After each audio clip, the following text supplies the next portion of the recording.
You know those god-awful Jacksonville Jaguar helmets? Yeah, I don't know how someone managed to design a football helmet worse than the team. I actually have a theory on that. On what? On how they were designed.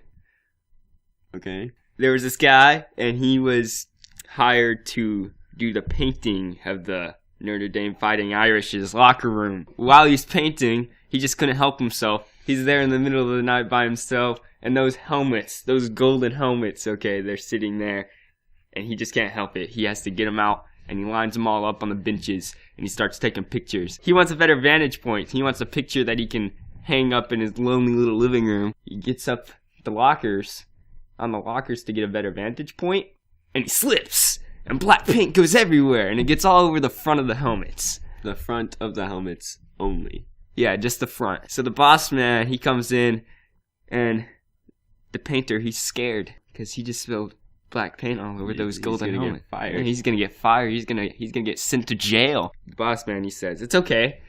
You slap a Jaguar on those helmets, nobody will even be able to notice. So that's what he does. He's a little confused, but he didn't lose his job or his life, so he just puts Jaguars on those helmets, no question asked. When all the fans of the Fighting Irish are confused because they're Jaguars on the helmets of the Fighting Irish, the boss just says, you know what, ship the helmets off to Jacksonville. The end. That story made the least sense of any story I've ever heard. And I've watched all the Transformers movies. Seriously though, they're really bad helmets. Yeah, they're probably the worst helmets in the history of helmets. Not that bad. I'm sure the very first helmet had to be terrible. They didn't have like mass production or manufacturing technology. It was just some guy with a rock chipping into it, carving it out and trying to make it fit on someone's head. It had to be bad. What were the very first helmets? Huh. What a conveniently timed transitional question.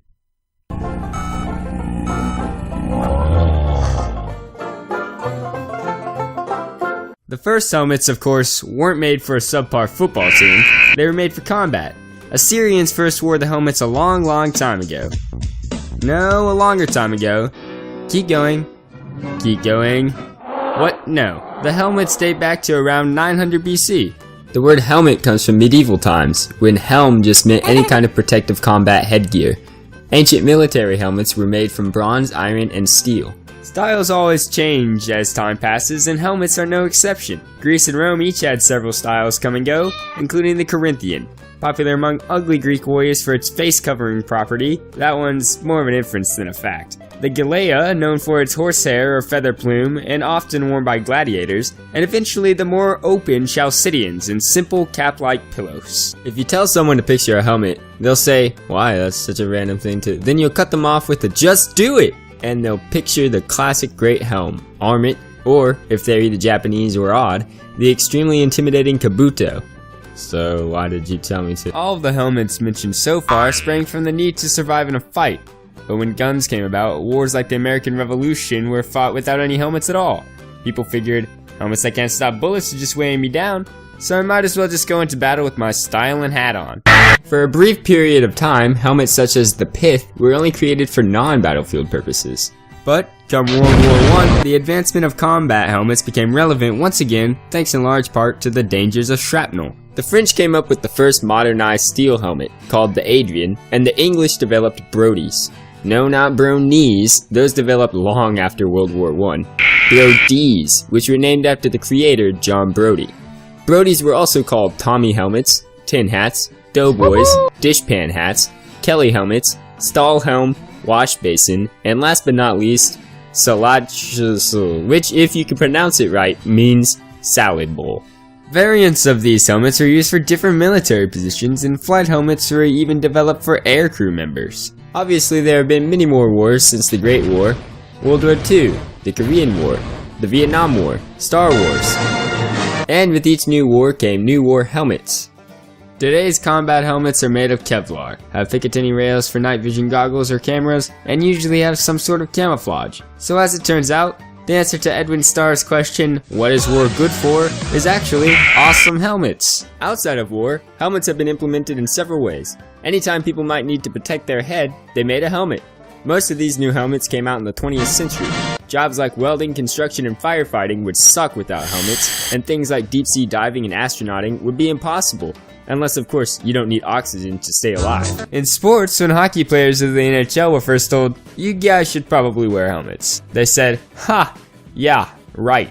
And the fans' response was, "Boo." But then Minnesota North star Bill Masterton hit his head on the ice during a game and died of severe brain damage. After that, the hockey players were told, "You guys should probably wear helmets."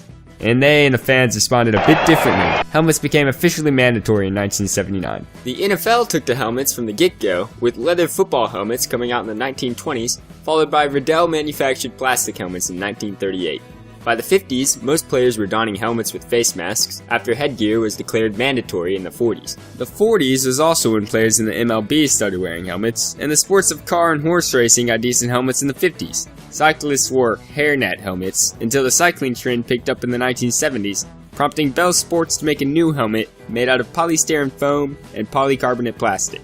From then on, cycling helmets started coming out at consistent rates, and new technology like ventilation, in-mold microshells, and better fitting systems all led to the slick helmets of today.